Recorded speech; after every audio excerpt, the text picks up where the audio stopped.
Have you ever gone through a heartbreak that was just shattering? I mean, so devastating. I felt like your whole world just collapsed. Oh, yeah, that feeling. Where it wasn't just your emotions, right? It felt like it shredded who you were. Exactly, your identity. Yeah. You stop eating. Maybe you can't sleep. Yes. You start questioning everything. Who was I before them? Who am I now? It can honestly feel like you're dying. It really can, that depth of pain. And you just wonder why. Why did the universe or whatever put this person right there in my path just to yank them away? It feels, well, cruel, Right. pointless. It does feel that way. Utterly senseless sometimes. And what if it wasn't pointless? What if that feeling, that complete destruction was actually kind of the point? What if that person, the one who caused all that intense pain, wasn't just, bad luck? What if they had a really specific role to play, a transformative one? That's the really bold idea we're digging into today, isn't it? Yeah, it's pretty counterintuitive. Very. And we're leaning heavily on Carl Jung's insights for this deep dive, exploring this pretty radical notion that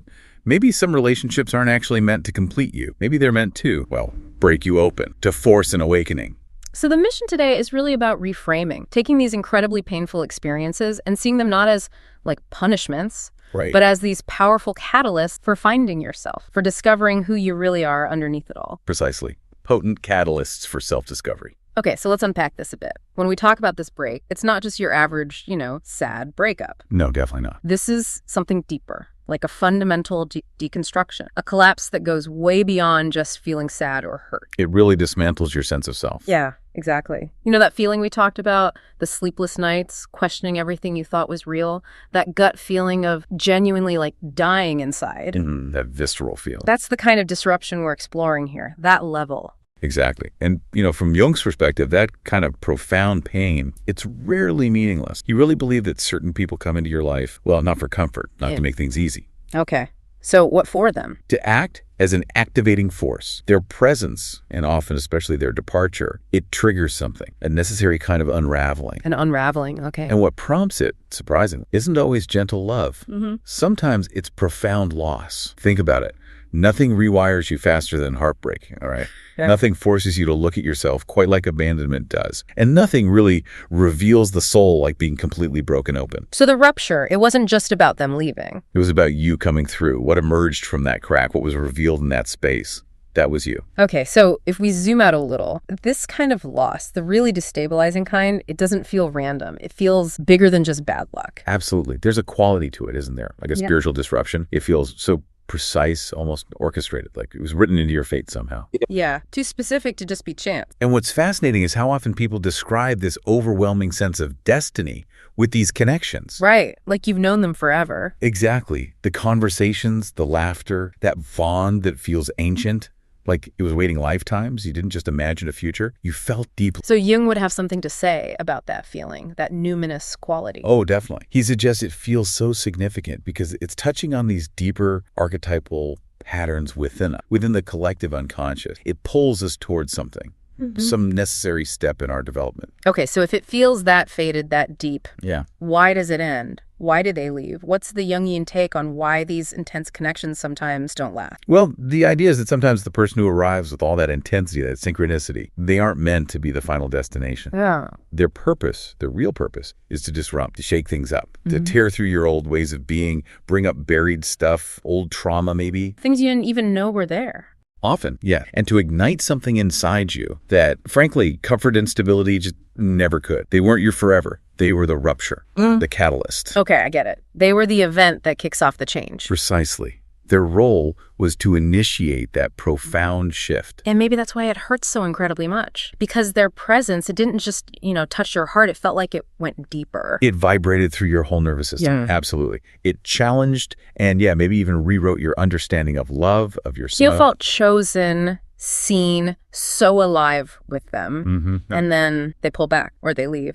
And it's like holding this whole universe that just implodes. That's the agony, isn't it? The agony of that deep recalibration. So what happens in that space after they're gone? Well, that's where a crucial shift often happens. The pain. It doesn't just stay on the surface like normal sadness. Yeah. It goes deep, really deep. Into parts of you that were hidden. Exactly. Untouched, unexamined before. So it wasn't just rejection you felt, it was exposure.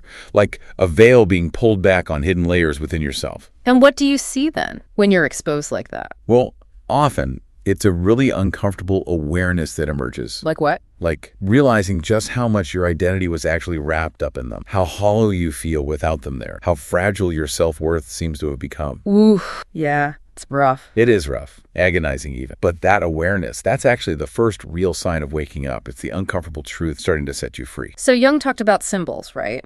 And archetypes. How does that fit in? He believed the universe, or maybe our unconscious, communicates through these things. Symbols, archetypes, synchronicities. He called them cosmic triggers. And these people, the ones who break us open. They often embody something much bigger than just themselves. They act as these carriers of transformation. They might show up looking like the perfect lover. Right, disguised as romance. Exactly. Delivered through this intense connection. But their real job, to wake up the parts of you that have been asleep. And it's not usually a gentle wake-up call. Rarely. It often comes through that searing kind of pain that just strips you bare. It burns away the masks, exposes the old wounds, drags your shadow, the parts you don't want to see out into the light. Wow. So once someone touches you on that level, that deep archetypal level, there's no going back, is there? Pretty much. You can't just forget it. You can't pretend it didn't happen. You can't go back to being the person you were before. Because the loss wasn't just random loss. It had a purpose. It had a trajectory. It forced you inward. Made you ask that huge question, who am I without this person? And that's where the real work starts. That's exactly where it begins, that fundamental inquiry. Okay, this leads us to another big Jungian idea, right? Projection. Yes, projection. It's crucial here.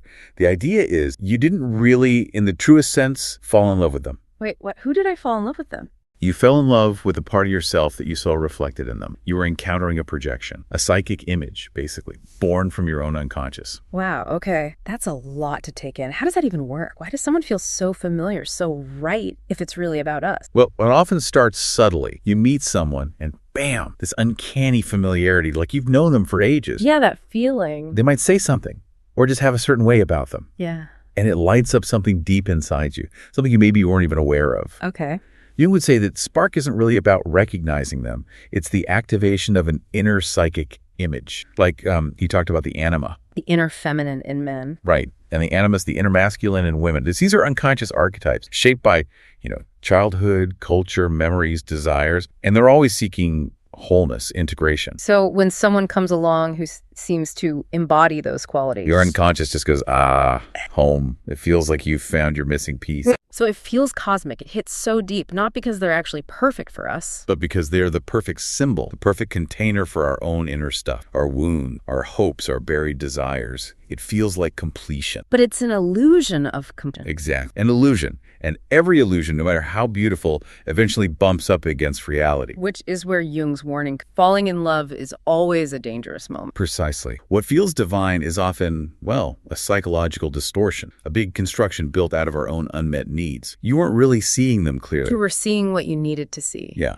Maybe you were lonely, feeling lost. Maybe your inner child was crying out to be rescued. So your unconscious, trying to help, creates this savior figure and projects it onto them. Right. But the problem is they never actually signed up for that job. They couldn't possibly live up to that myth we built. Exactly. And that's where the heartbreak really begins. Not always because they meant to hurt you, but because reality just hits. The projection fades, the fantasy collapses. And suddenly you're forced to see them not as this perfect mirror, but as a real person. Flawed, messy, maybe confusing. And in that moment, something inside you breaks. It's not just the illusion break. It's the identity that was attached to it. Yes. You realize that idealized person, they never really existed like you thought. Heartbreak, from this Jungian view, isn't just emotion. It's the collapse of a psychic fantasy. And what's left? Just you. Raw, unadorned, stripped of the projections, the illusions. It's painful, disorienting, sure, but it's essential. Because only when the projection dies can the real, authentic self start to actually emerge. Maybe their whole purpose wasn't to complete you, but to shatter that very illusion that you needed someone else to complete you. Okay, so some people really don't come into our lives for, gentle lessons. No. Some arrive to fracture you, not slowly, not kindly, like a storm, ripping right through your identity. And you're saying this isn't a mistake, it's like medicine. A potent kind of psychological medicine, yes, because that kind of soul-splitting pain, it does something nothing else can. It cracks the ego open. We usually try to avoid being broken, though. Protect that ego. We do, but Jung saw it differently. He thought real consciousness, real integration, it only happens when we confront the unconscious. And that often gets triggered by intense pain, by disruption. So the pain forces the ego to soften, let go. To relinquish its tight grip, yeah. So whether they meant to or not, this person became the force that shattered that protective shell. And you didn't just lose them. No. You lost who you thought you were with them, the role you played, the dreams tied to them, that whole emotional world. It really was the death of an identity, the one based on them. Exactly. It felt like dying because psychologically something was dying. A fantasy maybe. The inner child's hope of being rescued. They didn't rescue you. They broke you open instead. But maybe that was the only way. The only way to find the real you buried under all the performing and people-pleasing, like Jung said. There is no coming to consciousness without pain. That's the one. Heartbreak forces consciousness. Before it happened, maybe you were still playing roles, trying to be lovable, agreeable. Managing how people saw you. Right.